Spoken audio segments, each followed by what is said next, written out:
Welcome back Bray, apa kabar semuanya? Semoga kalian dalam keadaan sehat walafiat. Dan Bray, kali ini gue akan mereaksi sebuah video dari channelnya Starting 11 dengan judul Tiru Cara Indonesia, Malaysia malah dicampakkan pemain keturunannya. Bagaimana cuplikannya? Tapi sebelum itu Bray, jangan lupa di subscribe channel dari Starting 11 dan juga channel dari Kopi Bray ya. Yuk kita simak cuplikannya.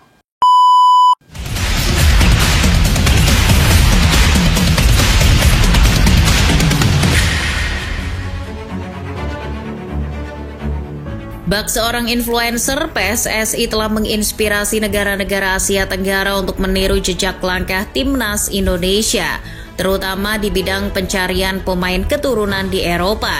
Kabarnya dari Vietnam hingga Filipina kini sedang mengatur siasat untuk mencari pemain keturunan baru. Namun, Malaysia dinilai jadi yang paling ngebet merealisasikannya. Rumornya Malaysia sudah tidak sabar untuk mengejar ketertinggalan dari Indonesia.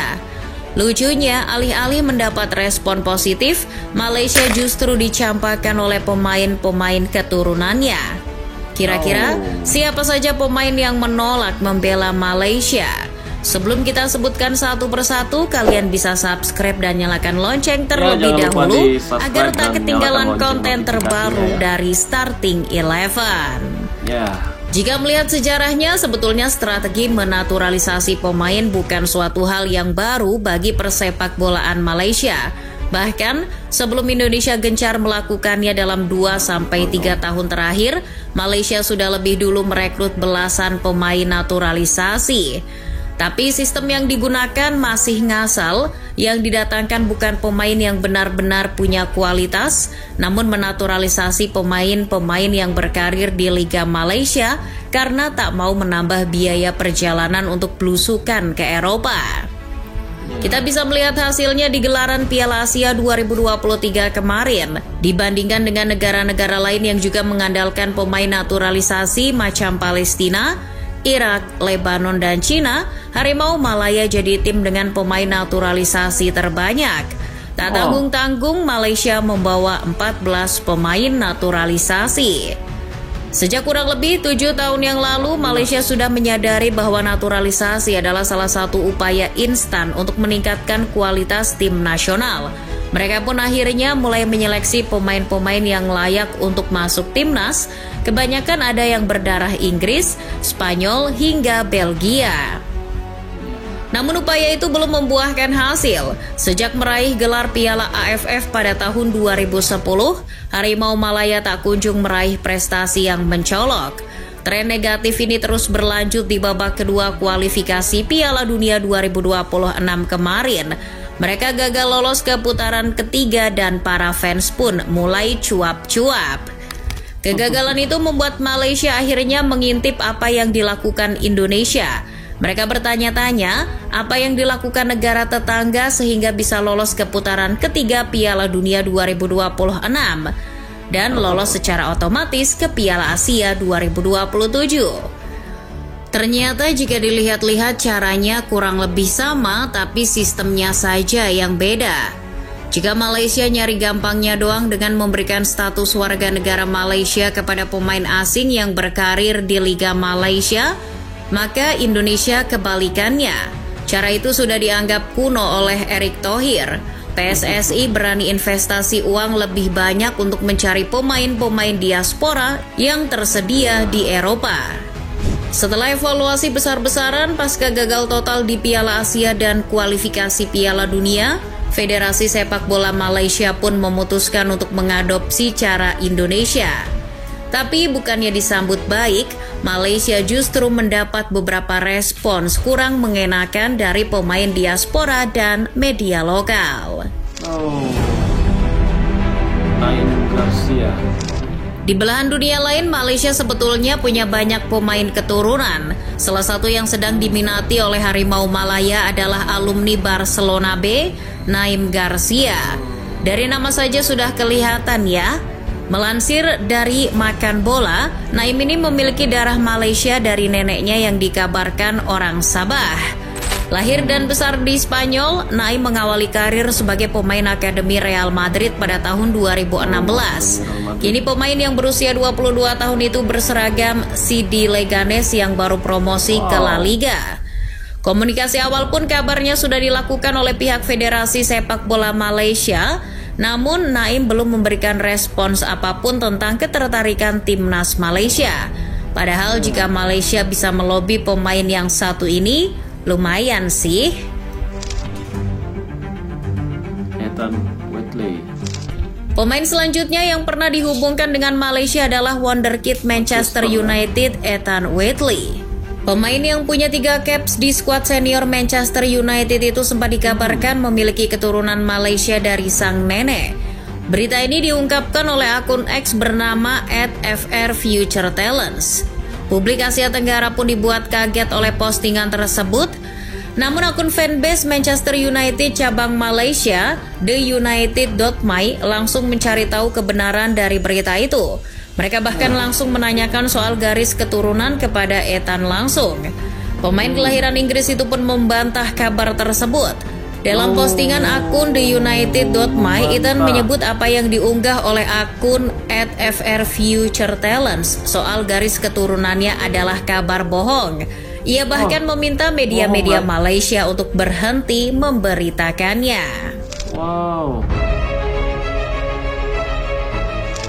Penyerang Rapid Vienna, Ferdi Druif, juga diisukan telah dihubungi oleh Federasi Sepak Bola Malaysia. Nah, yang kali ini kelihatannya lebih meyakinkan karena yang mengabarkan adalah makan bola. Mereka menyampaikan bahwa Ferdi Druif memiliki garis keturunan Malaysia dari leluhurnya. Nama Ferdi Druif pun ikut viral di Indonesia karena ketika Malaysia melakukan pergerakan untuk membujuknya, Ferdi sedang berstatus pemain FC Zwolle musim lalu. Itu artinya Ferdi satu tim dengan pemain keturunan Indonesia lainnya, Eliano Renders, yang juga adik kandung dari bintang AC Milan, Tijani Renders.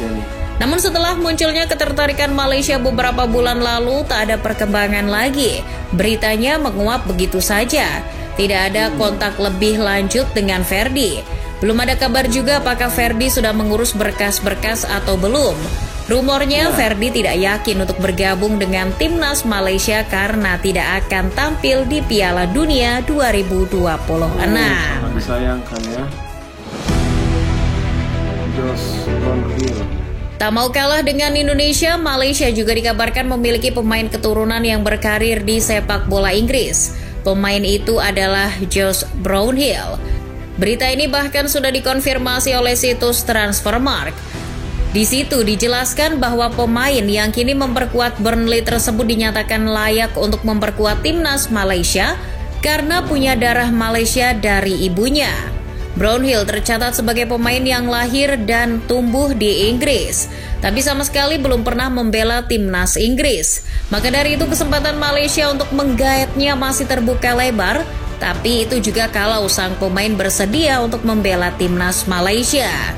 Butuh kemampuan negosiasi yang luar biasa untuk menggaet pemain grade A sepertinya. Tapi sejauh ini Brownhill belum mau terburu-buru merespons isu ini. Bahkan pemain berusia 28 tahun itu tampaknya tak begitu peduli dengan pemberitaan ini.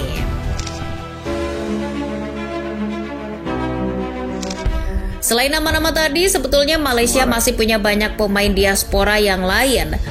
Contohnya saja seperti Luke Plange di Crystal Palace, Matchdale di Go Ahead Eagles, dan Sam Skipperman di Heracles Almelo.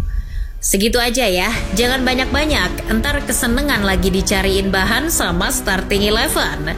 Tapi Malaysia juga harus belajar dari kesalahan. Tidak semua pemain naturalisasi bisa dan mau bermain secara konsisten di tim nasional Malaysia. Karena pemain naturalisasi Malaysia dari Gambia, yakni Mohamadu Sumareh, pernah menolak panggilan untuk masuk skuad Piala AFF 2020. Kabarnya Sumareh lebih mementingkan urusan di Gambia ketimbang membela Harimau Malaya. Walau sudah ada alasan yang masuk akal, Sumareh tetap jadi sasaran kemarahan publik sepak bola Malaysia. Ia dianggap tidak profesional dan bisa jadi hanya mengarang cerita saja perkara keluarganya. Maka dari itu proyek naturalisasi di sepak bola Malaysia sempat dikecam oleh publik Malaysia. Namun melihat kesuksesan Indonesia, Malaysia tampaknya akan tetap melanjutkan program naturalisasi. Tapi belum juga dimulai, tanggapannya sudah beragam. Salah satu yang menarik adalah respons dari media lokal Cosmo. Mereka mengaku sudah bertemu Presiden FAM, Datuk Hamidin Moh Amin. Kabarnya nama-nama pemain keturunan Malaysia yang beredar di media sosial banyak yang bohong. Hamidin juga mengaku sempat menemui Kim Panggon beberapa pekan sebelum sang pelatih memutuskan untuk resign. Dalam pertemuannya, Hamidin bertanya, apakah sudah ada nama-nama yang akan dinaturalisasi? Jawabannya, belum. Kim bahkan belum melakukan pemantauan apapun terhadap pemain diaspora. Waduh, niat nggak sih ngejar ketertinggalan dari Indonesia? Ya Bray, itulah tadi ulasan dari Starting Eleven ya. Mungkin salah satu dari alasan dari Kim Panggon mengundurkan diri itulah tadi ya. Sang pelatih menginginkan pemain-pemain keturunan ya, tetapi belum ada realisasinya atau direalisasikan oleh federasi dari sepak bola Malaysia ini ya. Ada juga tadi beberapa pemain-pemain keturunan dari yang dikabarkan keturunan dari Malaysia ya. Bahkan ada wonderkidnya dari Manchester United ya, tapi kabar itu semuanya dibantah oleh sang pemain ya. Sangat disayangkan sekali sebenarnya. Tapi semoga timnas Malaysia ya, kita tetap dukung timnas Malaysia ya. Semoga bisa cepat membaik ya sepak bolanya ya. Dan banyak pemain keturunan dari Malaysia yang ingin membela timnas Malaysia seperti yang dilakukan oleh timnas Indonesia.